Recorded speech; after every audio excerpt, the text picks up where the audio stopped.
viewers out there, you're welcome once again to Sports Orbit. My name is Afa Cho. Salifu Usman is also in the studio. King Salifu, welcome to Sports Orbit. Thank you, Ashu.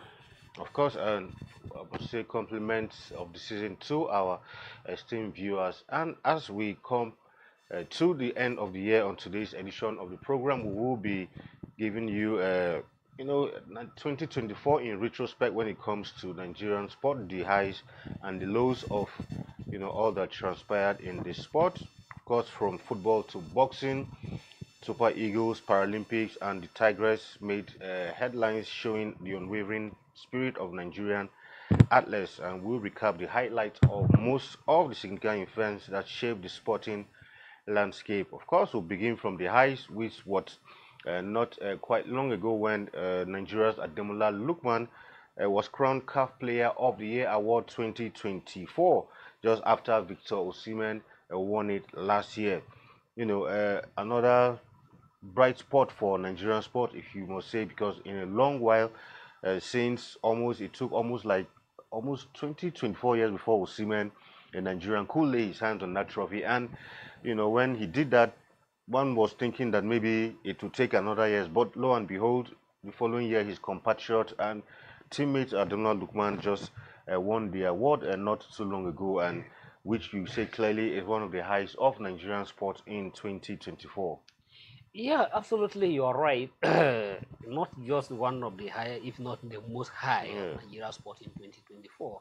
Yes, although people may argue that, well, it's not the first Nigeria that have won it. Yes, it's the seventh Nigeria that have won it. But just like you say, after the Kanunga was the last Nigeria that won, that won it until the Victor Osimhen have to struggle to break that jinx for almost 24 years. And when Victor Osimhen was crowned African Best Player last year, nobody would have dreamed or expected or have thought of Ademola Lookman that will be the one to succeed Victor Osimhen. Some of us were hoping that Osimhen will still retain the title.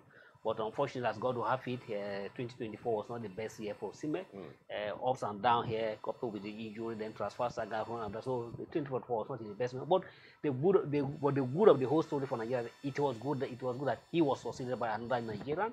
And we can only say yes, thank God for Ademola Lookman for keeping Nigeria high on the round ladder game and be the best African footballer of the year. And if you look at it, the way he won it is undisputed. Nobody can argue it. It's quite undisputable. If you are even across Africa, even some of other African players quite acknowledge that yes, he was the outstanding players in the 2024. Exactly. Yeah, of course, leading on to that, another moment which initially started like it wasn't going to be a good moment, talking about the 2024 Africa Cup of Nations, which held earlier in the year, January to be precise.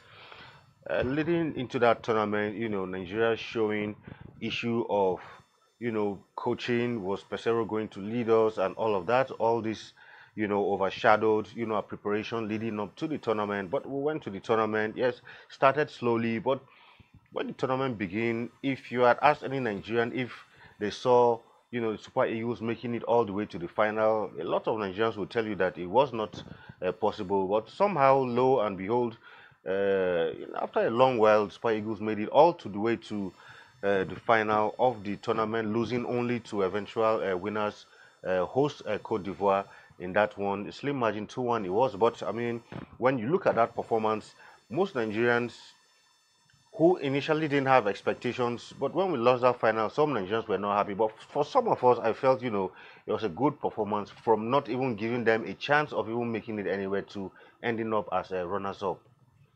Yeah, you're absolutely correct. Going to the AFCON 2023, a whole lot of not only Nigeria, even across Africa, and the football put it, nobody would have. Nigeria was not among the top favorites going to that tournament, and particularly like the scenario you highlighted.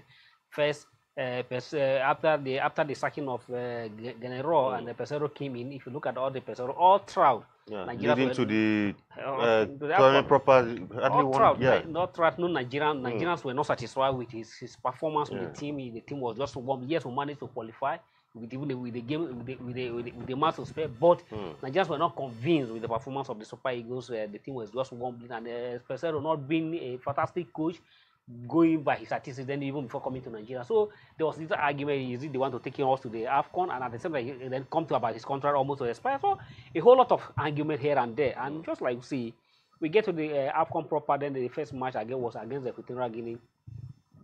Against Equatorial, our first match was against Equatorial Guinea. Then we struggled and then we managed to draw the match 1-1. And then from there, gradually, the team keep on progress, and to the surprise of everybody, Pesero become a fantastic coach in the AFCON with the way he managed with his defensive tactic, or this defensive tactic of playing 3-man defense and all. So it become the change of formulas aided the Super Eagles, and like you said, we gradually see the team that we get to the knockout stage against the Cameroon in the round of 16. Surprisingly, Cameroon could not even stand our way. We push the Cameroon aside. Then get to the most scaring game was the semi-final against South Africa. Against South Africa, and yes, it was a quiet moment for Nigerians, and at the same time, it is also a moment that Nigeria will also want to forget in a hurry. You want to forget in a hurry because of the incident that played out. If you don't forget about not less than 4 Nigerians lost their life that particular night because of the tensions of the game. But then we go to the final. Yes, going to the final, even Cote d'Ivoire come from behind as a host to get to the final, and going to the final against the Cote d'Ivoire. Not forgetting that we played the Cote d'Ivoire in the group stage and we won them. So there was this high expectation that Nigeria is going to win that final. But maybe I still believe that what transpired in the semi-final, because of the bad moment of the losing Nigeria, for 4 Nigerians losing their life, and the team was desperate to win that match just to console those families of those people that lost their life. But unfortunately, it was not on our side. But despite that, losing that final unexpectedly to the Cote d'Ivoire, but Nigeria will still see it as a high moment of Nigeria performance in the outgoing year. More particularly after we won the Africa Cup of Nations in 2013 in South Africa, we never qualify for the final again. It was even until 2019 that we even managed to come to the semi-final. Even before, after then, even qualifying after we won the AFCON, we couldn't qualify for the 2 consecutive African Cup of Nations. Even to qualify. So we couldn't qualify to defend the title. Then the subsequent one, we couldn't qualify until 2019 when we managed to qualify. And then we get to the semi-final. Then we come into the Cote d'Ivoire. It was a step forward. And in as much as after winning the final, a whole of Nigeria were hoping that we were going to win, but unfortunately, it wasn't. But despite not coming with the title, it was a high moment for Nigeria. Of course, another high moment against talking about the Paris Olympics this time. The Tigers leading up to that Paris Olympics. Well, if you had asked anybody if they expected the Tigers to put up that show, many wouldn't have thought. Areas where we're expecting, brilliant performances were not to be. But the Tigers, against all odds, put in a very difficult group, ended up making it at least to the quarterfinal, thereby becoming the first team, whether male or female, African team to make it in the quarterfinal of the Olympic basketball event. Yeah, it was a record setting for an African, and it was also a tournament that yes, the Tigers. If you're going to by in the world of basketball, the Tigers need no any further introduction, having been to the quarterfinal of the World Cup before. But Olympic was another opportunity for them to really showcase themselves and tell the rest of the world that Nigeria has also come of age in the game of basketball. Just like you see, housing this in the very top group that has Australia, has host France, but the team, against all being the Australia, who was ranked 3rd team in the world. Had the likes of Canada in that group. Yeah, so also had host France in that group, which was the only team we lost to. So and then qualify for the quarterfinal, just like for the first time, and then the pairing on the quarterfinal was not in our favor, coming against undisputable US, who have won Olympic gold medal for 8 times, and who have yet to lose the game at Olympic, who are yet to live at the World. So, but still, if you look at the scoreline between Nigeria and the US, a whole lot of basketball players around the world, and those who are in the second and have to give a thumbs up for the Tigers. And don't forgetting that our coach, Waka, was voted as the best coach of the tournament. Exactly. All right. Of course, moving on from that, of course, we'll also talk about the Paralympics, in as much as the able-bodied Olympians disappointed at the Paris Olympics for the Paralympians, as they've always done in times past. Whenever they have a chance to represent Nigeria, always have a way of doing the nation proud, and this time they still did it at the Paralympics. winning a total of 7 medals, which included 2 gold, 3 silver, and 2 bronze medals, and solidifying their position as a global parasports powerhouse in the Paralympics. Yeah, not just in winning the 7 medal, they even won a Olympic flyer who came with a world record. And just like you say, this is for the fourth time consecutively that the Paralympic has came to the rest of Nigeria. After we went to the main Olympic and get ourselves messed up, get ourselves embarrassed. But the para athlete, the special athlete who always come to tell the world that no, Nigeria is not too bad. We also have some special moment to show. They did it at the London 2012, they did it at the Rio 2016, they did it at the Tokyo 2020, and then they repeated the same feat again at the Paris Olympic. But one thing is very certain. If you look at this performance, the Olumifumlayo who created the world record at the world record was at the London 2012. Yeah.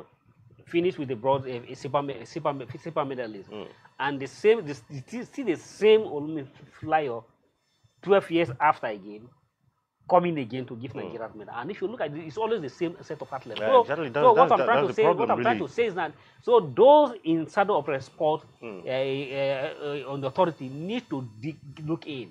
Because those Paralympic athletes are aging. Definitely. And we need to get a replacement. Groom more. Like the like of Yakuba Desako, who always gives us a Olympic gold medal, could not do it he give us a world record at the London 12, at the Olympic, at the Tokyo Olympic. He couldn't do it, although they said that he will come from the jet lag.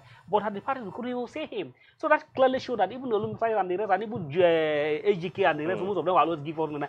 They are there for years. Yeah. The long any athlete can last, at least you can't stay on consecutively at your prime for 20 years. So, and those athletes have tried. So those authorities and those in charge of it need to look in one and to get a fresh athlete who will take over from those athletes. All right, let's move over from that now to the NPFL. That's the Nigerian Professional Football League or Premier League, if you will. I mean, for the first time in a long while, in previous seasons, the season end and a date for the resumption of the season is never known. Sometimes the league finishes in maybe June, July, and sometimes I remember there was one season where the league finished around June or July or August, and there are 3 different dates of resuming the following season, and it was not to be. But for this season, the first time in a long while, the date was set for, I think, an August 31 resumption was set, and lo and behold, that date came, and it started because the dream has always been to align the NPFL with other leagues around the world, which, this season they have been have done that successfully. Because when this next European season ends, at most, if it doesn't end at the same time, maybe it will be like 1 or 2 more matches, which is still around the same window. So for that, kudos to the managers of the NPFL. No, even apart from that, apart from trying to align the league with the other league of the world, the Elegbeleye-led league, Premier League, are silent as Shifa. Either you like it or not, if you the Nigeria Premier League well, you discover that now we can now see the return of fans to the stadium. That's another credit to them. And at the same time, after for a very long time, the previous league ended, and for the first time we have the winner of the league going home with the 50 million as a cash prize, and the price the price was redeemed. Not unlike the past when you have even where they promised they say they're going to give 2 million or 5 million. The winner could not even get the money could not even get their money. So if it were in all those days for LMs and all those things, by now even starting the league, now we are talking about week 17. Apart with other leagues in the world. If in the past we never even talk of starting the league. Yes, because we are just the league will call, okay, this is 2024 strikes 2024. In the past 2024 strikes 2025. In the past the 2024 strikes may even start around January or February. So kudos to Elegbele here led league board, and they have done successfully, but still there's still more for improvement. Of course, we'll move on now talking about the qualification for the 2025 AFCON, which will be hosted in Morocco, where Nigeria had an almost flawless performance in that qualifier, finishing top of the group, and no issues at all with the qualifier except maybe the blip in Libya. But I mean, our qualifying campaign this time around was almost flawless. Yeah, almost for about except the 2-1 home defeat to Rwanda exactly, yeah. in the last match. That's why I said almost. I mean, we had booked the Yes, ticket already. even Yeah, with that, we have exactly. already qualified. Yes, I agree. We found out about we lost the final match against for the first time we qualified for the match with 2 matches to spare. So that is congratulations to Gbagbo and his team. Another good moment. At the same time, we are ending the year with another qualification after missing 2 consecutive Chan Nations Cup. Now we are going back to the Chan Nations Cup, will be co-hosted by Uganda, Tanzania, and Kenya. So when Ghana always become a stopping block, stopping off for 2 consecutive times, and the Ghanaians hope that they can still do this time around. Especially when we play a goalless draw in their home. They were boasting that if they come to Rio, they are just going to get the goal they needed, probably beating us on the way goal. But unfortunately, the Daniel Ogumodele, the Ramos coach, clearly showed that he's on ground with the home technical. Him and Fidelis clearly proved that they are on ground and know the right players in the league. To me, the Nigerian Football Federation need to key into this program. I mean, impressive performance it was. Even me, I wasn't expecting that kind of scoreline 3-0. It was 3-1. It was, if I'm not exactly, So nobody, because after drawing away, and the way the Ghanaians, the back and forth, the mind games, exactly. One had thought that maybe they might come here to put up a good fight, maybe play out a draw or something. But the Chan Eagles showed that, look, this time around, like you said, they were properly prepared and ready for this encounter. The first match in Accra, the Ghanaians threw everything they had into the game, dominated the match, created several options, but the Eagles proved solid and their defense was solid to block every missile they threw at to counter every missile they threw at them. But coming to the second leg, so the Ghanaians hope that they are going to create an opportunity and hope that okay, this time the Eagles are going to come out not to try to defend or to the created opportunity. But it was unfortunate for them. And the Eagles stood to their ground and they created the children, beating them. It was even 3-0 in the first half. And but the Ghana came to put one back, but the Eagles held on. And be impressed with that. The chairman of the NSC, she rewarded the team with the 20 million as announced. So to me, that is the right way to motivate the players. And just like I said earlier, the Nigerian Football Federation need to key in that program, trying to monitor those players. Exactly, some of those players, thank God we have a good motor and Fidelis working with Gbagbo. If Gbagbo is going to continue as a Super Eagles, so some of those they should be able to find 3-4 players. To find a way, minimum at least 3 players. Find a way of bridging them together. Even though they are not going them to make it into the mainstream of the Super Eagles, but let them be part of the team. Definitely. There's nothing wrong having about two home-based players, or 3 home, even 3 at maximum. At least 3. Playing in the Super Eagles, you can never tell. So those guys are still desperate to make a hay for themselves, unlike the professionals who are already making hay for themselves. Exactly.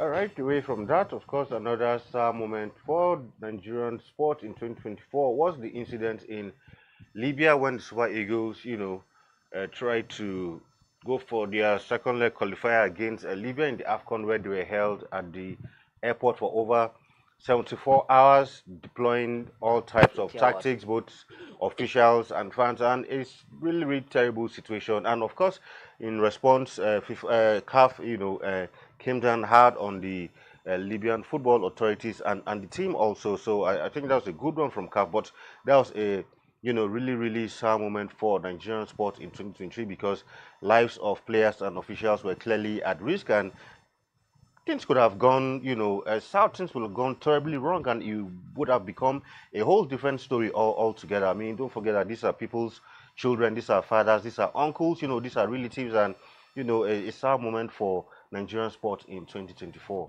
Yeah, absolutely correct. And a sad moment, and we also give glory to God for being always a defender and to be for His mercy and for His kindness. If not for God, for His intervention, it could have been a different story, like we say, because it's so unfortunate to tell a pilot who is almost about to land to tell him to devise, and even when the pilot was crying, I don't have enough fuel, I don't have this, all needed ended in the deaf ear. But God so it's only God that take charge and ensure that the plane landed well, and the players after landed well, it will come another difference to lifting the young players the young man for almost 20 hours without taking any water, without taking anything. So it was a terrible situation, but we can only thank God for his intervention that we didn't have recorded any casualty. Exactly. All right, away from that now to another moment, which was the Osimhen, the long-running transfer saga with Napoli, called just towards the end of last year. He had the chance to leave, but Napoli had offered him a new contract, which he signed, a contract which was quite lengthy a bit, and that resulted to, another transfer saga. A new coach came in and who clearly did not want him in his plans, and at the time he came, finding a new club for him became very, very difficult until Galatasaray came to the rescue with a loan deal where he's currently enjoying his football and, banging goals and doing currently well in the Turkish league. Yeah, it's a bad moment for Osimhen, not only for Osimhen, for Nigerians, for his fans across the world. And it was also in terms, so it was also an opportunity for other players to learn from that experience. Osimhen, just like you say, was about to leave last year, but he stayed in put. And probably, some of us also blame him that since you are making up your mind to leave, why should you decide to commit yourself for another new contract? He could have stayed and allow the contract to run to an end. You will probably leave on your own, but. And at the same time, he showed remorse, some sympathy to the player, to the club, who for him he feel he's at home, and for him he has done well for the club, and the club was also there for him, and he wanted to show some sign of sympathy for the club, and then in order to have an issue with the club, so that instead of me leaving free, let the club also have opportunity to benefit something from me. But while he was trying to show love and concern, but the club have another different idea, and they try to frustrate him, but God intervene as much as they try to frustrate him, but the story comes out at the end of the years. He moved to a undesired club, but the story has turned out positively for him. Very well. Of course, one other issue, and this one has been a recurrent one that's talking about when it comes to CAF competitions on the continent, Nigerian clubs every year, year in, year out.